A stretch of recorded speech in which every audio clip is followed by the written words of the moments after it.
Bonjour à tous, bienvenue pour NRTV fait sa culture. Il fait froid et l'hiver approche et avec lui bien sûr Noël. Cette semaine, je vous propose donc de rentrer gentiment dans la féerie en chanson avec deux chœurs de la région, le chœur Cantabile mais aussi l'ensemble choral de la côte. Avant ça, on chauffe la voix en douce compagnie avec notre invité du jour, l'organiste titulaire du Temple de Nyon, Daniel Mélan. Bonjour. Bonjour. Vous êtes là aujourd'hui pour nous présenter, j'ai envie de dire, votre bébé, un nouveau CD, Noël français, 13 titres de Noël. Dites-nous-en un peu plus. Alors, ce disque, pour moi, effectivement, je chérissais ce projet dans la mesure où, d'abord, l'orgue de Saint-Maximin sur lequel j'ai enregistré cette musique est peut-être un des plus beaux instruments historiques de France. Il était construit entre 1773 et 1774, si ma mémoire est bonne. Donc, pour moi, c'était déjà le rêve de pouvoir jouer un instrument tout à fait exceptionnel. Et puis, l'autre chance, c'est de pouvoir jouer un répertoire qui est totalement contemporain avec cet instrument. Voilà. Et puis, il y a le répertoire lui-même, mais peut-être qu'on en dira quelques mots ensuite. Cet orgue, il est situé dans la commune de Saint-Maxime, la Sainte-Baume, dans le Var, au fait, en France. Un lieu qui parle instantanément aux musiciens, peut-être un peu moins pour d'autres. Vous nous disiez que cet orgue, il est exceptionnel. Pourquoi ? Parce qu'il est rare de retrouver, d'avoir des instruments de cette époque qui n'aient pas subi des modifications, des modernisations, voire des transformations complètes.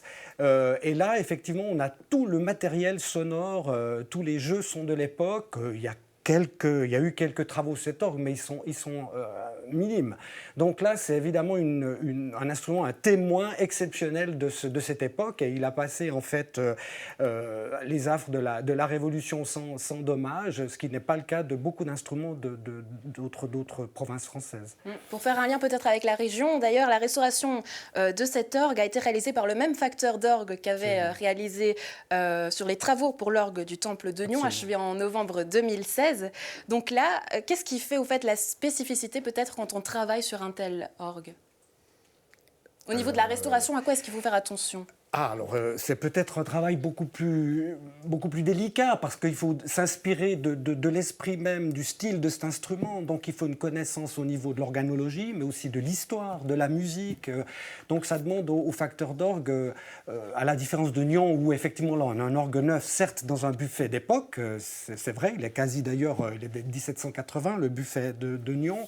Donc, on a deux styles, bien que la taille de l'instrument soit très différente. Mais le matériel est neuf, la tuyauterie est neuve dans l'orgue de Nyon, ce qui n'est pas le cas à Saint-Maximin, et ça demande effectivement au facteur d'orgue beaucoup de maîtrise et de connaissance au niveau organologique. En fait. Est-ce que du coup vous avez bousculé le tout, parce que vous arrivez avec ce répertoire classique français, est-ce que vous avez un petit peu bousculé les codes ? Je ne crois pas. Enfin, dites-moi ce que vous imaginez par je ne sais pas, quand on arrive avec un répertoire classique français et qu'on le joue sur un tel orgue, est-ce qu'il y a des codes à respecter ou est-ce qu'on peut y aller et tout jouer ? Oui, mais comme je le disais tout à l'heure, ce qui est extraordinaire, c'est l'adéquation. Justement, on a la musique qui correspond, qui a été composée au moment où l'orgue a été construit. Donc, on se trouve vraiment dans un climat sonore idéal. Donc, ça magnifie la musique d'une manière absolument extraordinaire. Et pour l'organiste, c'est une joie incomparable que de jouer ce répertoire sur un instrument qui est vraiment contemporain des pièces qui ont été enregistrées. À la maison, pour que vous puissiez rentrer dans ce climat, je vous propose d'écouter un extrait et on le commente tout de suite après.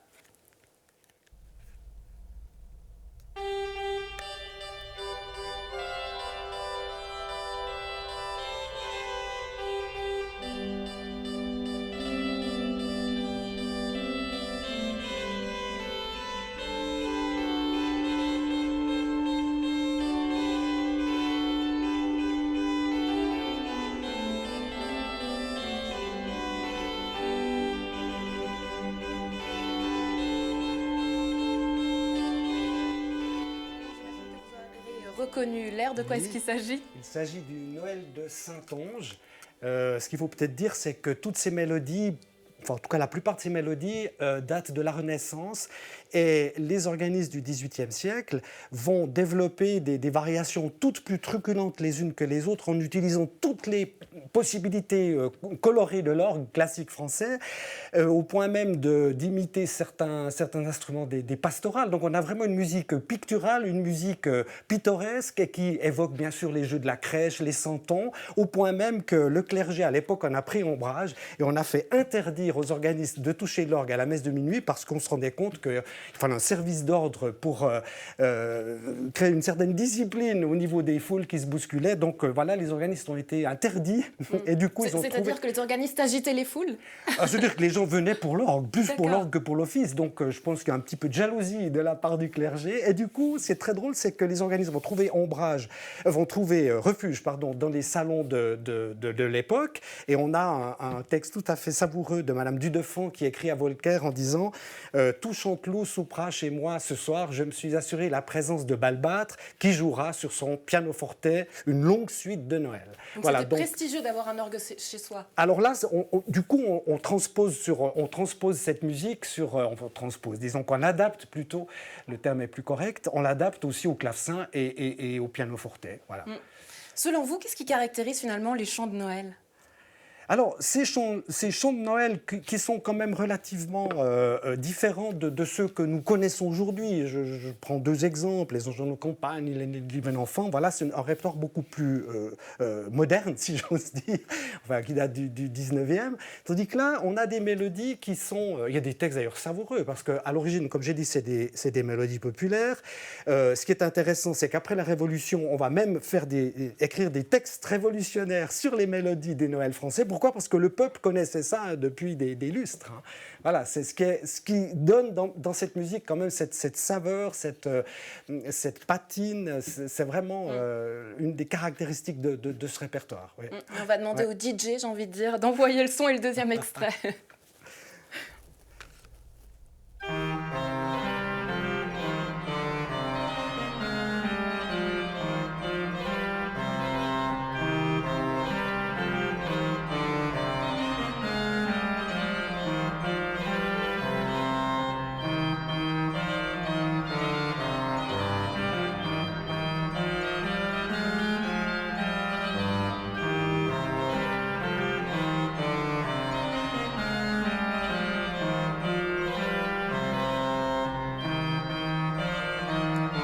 Si j'ai bien étudié ma partition, c'est Joseph est bien marié ? C'est ça, exactement. Qu'est-ce qu'il a de particulier peut-être ce texte ? C'est aussi un texte assez drôle. C'est une mélodie champenoise à l'origine, d'ailleurs qui a servi aussi à la messe de minuit, au kyrié de la messe de minuit de Marc-Antoine Charpentier, puisque tout à l'heure vous parlerez chœur, donc vous dire qu'il y a aussi effectivement une utilisation au niveau musique vocale. Alors oui, c'est une mélodie champenoise avec un texte, un humour un peu gaulois, si je l'ai encore en mémoire. Joseph est bien marié à la fille de Jessé.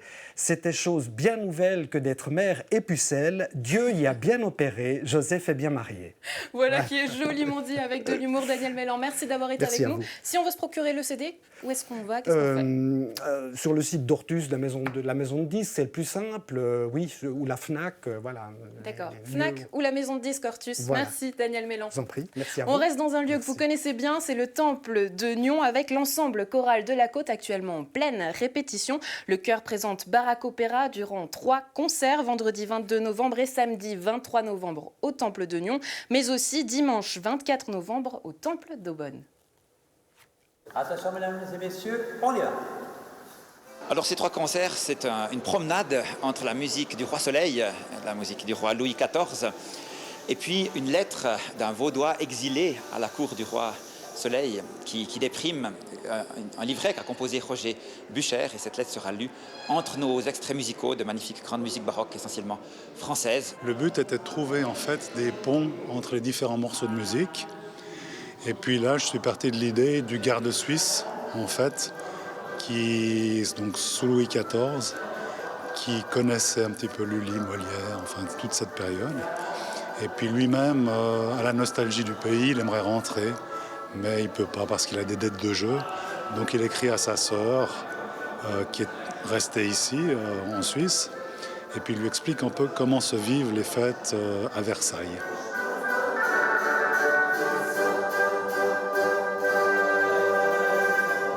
Bon, j'ai écrit un texte, c'est relativement, entre guillemets, facile, mais c'est encore mieux quand c'est vivant et que quelqu'un le dit.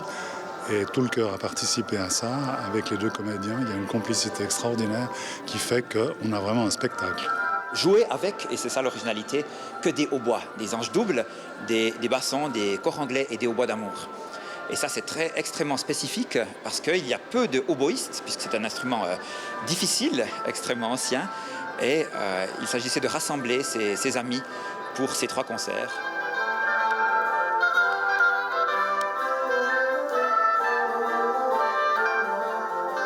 C'est pas du musique romantique du tout, c'est de la musique baroque.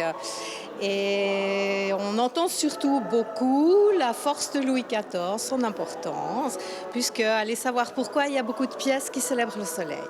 Le roi soleil donc. Oui.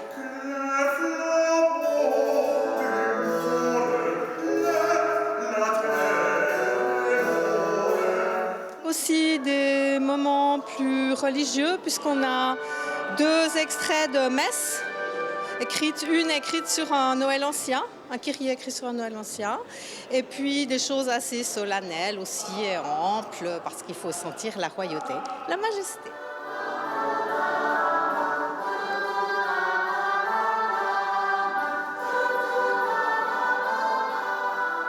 En tant que pasteur, est-ce que vous pouvez nous dire pourquoi finalement ces chœurs traditionnels sont importants et qu'est-ce qui perpétue ? Alors ces chœurs traditionnels permettent la joie de la rencontre. Ils permettent aussi d'habiter nos temples différemment aujourd'hui où tout le monde ne vient plus forcément à un culte ou à une messe. Et ce qui m'émerveille, c'est la joie de la rencontre. Ici, il y a des musiciens que je ne connaissais pas, qui viennent certains d'Aigle, d'autres de France voisine, et la magie opère. Et est-ce qu'on peut parler de magie de Noël ? Alors oui, certainement, elle est un petit peu éteinte sous l'aspect mercantile de nos sociétés, mais les gens, je crois, aspirent très fort à cette magie de Noël et c'est aussi ce que nous aimerions proposer avec ce concert.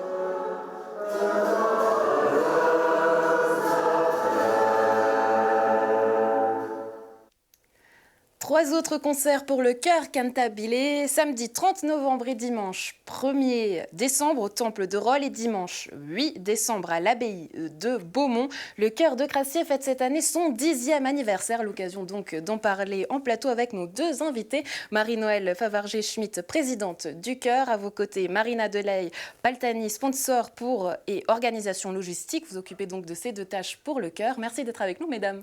Bonjour, merci. Bonjour. Donc, vous nous préparez 3 beaux concerts. Qu'est-ce que vous nous préparez exactement du côté musical ? Alors, on donne la place à Vivaldi et à Mozart, puisque nous allons chanter le Dixit Dominus, la version RV 595 de Vivaldi. Et ensuite, nous enchaînerons avec la messe du couronnement de Mozart. Marina, qu'est-ce qui vous plaît particulièrement peut-être dans ces pièces en particulier ? La vivacité de Vivaldi est très, très entraînante et puis la profondeur de la messe du couronnement de Mozart est bien au rendez-vous. Ça fait 10 ans que le chœur de Crassier existe. Si on revient un petit peu sur ses débuts, qu'est-ce qui a peut-être changé ou évolué au cours de ces 10 ans ?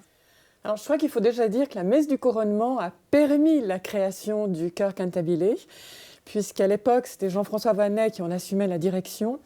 Et c'est en préparant cette messe du couronnement aussi au sein de l'abbaye de Beaumont que l'idée est venue de créer l'association du chœur cantabile de Crassier, qui est devenu le chœur cantabile de Crassier par la suite. Aujourd'hui, de fêter cet anniversaire aux côtés notamment de l'orchestre de chambre de Genève, qu'est-ce que ça représente pour le chœur, Marina ? C'est un grand défi, je pense déjà, parce que nous sommes des amateurs et on aura un orchestre de professionnels, mais à la fois, ça va nous emmener, nous emporter, nous soutenir. Je pense que c'est un beau challenge. Marie-Noëlle, on parlait de féerie, finalement, féerie de Noël. Est-ce que c'est quelque chose qui existe au sein du chœur et lorsqu'on prépare de tels concerts ou pas du tout ? Alors je pense que la joie de vivre, l'amitié et le fait d'être ensemble caractérisent vraiment le chœur cantabile, puisque c'est toujours avec beaucoup de bonne humeur qu'on se retrouve tous lors de nos répétitions, qui se font en général le mercredi soir. Et il y a cette espèce d'élan de générosité, de partage dans le fait de chanter ensemble, de se donner ensemble, de partager quelque part aussi un peu un moment de communion tous ensemble. Et qu'est-ce qui caractérise selon vous ces chants de Noël, ces airs de Noël ? Alors c'est un petit peu différent de chant de Noël, hein, puisqu'il s'agit de messe et de Dixit Dominus. Là on voit des images au fait de 2018 de vos répétitions, le cœur à l'action, c'est important hein, ces moments de répétition peut-être avant justement les airs. Alors les moments de répétition, c'est les moments où on travaille. On s'aguerrit quelque part avec toutes les notes qu'on doit mettre ensemble, qu'on doit mettre correctement ensemble. On s'ajuste, on s'aligne. Il y a des couacs par moments, il y a des petits moments d'énervement. On se dit, est-ce qu'on va y arriver? Est-ce qu'on va réussir? Et puis petit à petit, au fur et à mesure que les répétitions avancent, que les solistes avancent aussi avec nous, et que l'orchestre arrive, finalement, il y a une espèce de magie qui se passe. Et là, oui, on peut faire le parallèle avec la magie de Noël. Étant l'année dernière à vos côtés lors de ces répétitions, on sent hein, finalement ce petit frétillement qui se passe, cette magie qui est peu à peu en train de s'installer. On a l'impression qu'on mise quelque part, ça a un danger. Hein, on ne sait jamais si ça va fonctionner ou pas. Qu'est-ce qui fait que la magie prenne et que ça fonctionne? Je crois que c'est un tout. C'est un tout entre les choristes, les solistes et l'orchestre qui nous accompagne. Ça fait quelques années qu'on a des beaux orchestres professionnels qui nous accompagnent. On se voit deux répétitions maximum, hein, tous ensemble. Donc c'est très court, c'est des délais très courts. C'est très court, donc il faut qu'on soit déjà bon avant.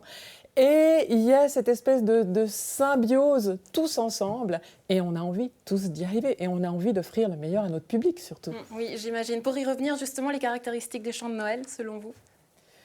C'est le recueillement et la joie d'être ensemble. Je mettrai les deux ensemble. C'est le recueillement, le fait d'être ensemble. Noël, c'est une fête de famille, c'est une fête de recueillement. On vénère quelque chose, on vénère quelque part la naissance de Jésus.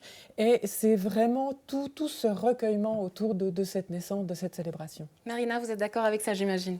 Oui, bien sûr. Qu'est-ce qui fait un beau chant de Noël, selon vous? Eh bien, c'est d'y mettre beaucoup de soi et puis de donner, je pense, de l'enthousiasme, de l'amour, je pense et de l'émotion. Voilà, transmettre beaucoup d'émotions et le public le reçoit. Marie-Noël, est-ce qu'il y a des airs de Noël que finalement tout choriste est censé connaître? Oh, ça, ce serait prétentieux de dire que tout choriste connaît tous les airs de Noël. Par exemple, moi, à ma sauce, je pense à Vive le vent d'hiver ou Il est né le divin enfant. Est-ce qu'on a d'autres? Il est né le divin enfant, c'est sûr que je crois qu'on le connaît tous. Ouais. On l'a probablement tous appris, en tout cas ma génération. On l'a appris à l'école enfantine déjà. Donc ça reste gravé dans nos mémoires. Donc pour les spécialistes que vous êtes. Et puis il y a bien sûr le Joyeux Noël aussi, qui est un très beau chant de Noël, qui fait justement cette belle majesté, cette joie de vivre. Cet amour aussi qu'on prodigue. Vous en avez peut-être d'autres en tête, Marina? Présentement, les anges de nos campagnes. Voilà. Les anges de nos campagnes, d'accord. On a également posé la question à l'ensemble choral de la Côte. On va voir leur réponse. Ceux qui chantent à Noël de manière traditionnelle, donc d'un arbre séculaire, via âme fidèle, qui sont les chants que personnellement, je crois ne pas être la seule, je sais, depuis ma petite enfance. Un petit bout de texte peut-être du premier? D'un arbre séculaire, du vieux tronc d'Isaïe, durant l'hiver austère, un vrai rameau jaillit, et sur le sol durci, dans la nuit de la terre, une rose a fleuri. On nous a cité un arbre séculaire et vient âme fidèle. Il vous disait quelque chose, ces deux chants? Je l'ai déjà entendu, mais je ne l'ai encore jamais travaillé. Est-ce que vous avez justement peut-être un texte que vous vous réjouissez de travailler? À l'avenir. Alors on est en train justement de réfléchir à ce que nous allons donner l'année prochaine. On doit toujours préparer un tout petit peu d'avance nos concerts et peut-être qu'on fera de la place à Beethoven. Alors on verra. Ouais. On verra. On ne va pas encore dévoiler le secret. On reste pour l'instant pour ce concert-ci. Pour les 10 prochaines années, qu'est-ce qu'on peut vous souhaiter? Le meilleur. Marina, vous rejoignez cet avis, j'imagine, vous qui êtes dans... musique. Voilà. Je pense que voilà, on a tout dit quand on a dit musique.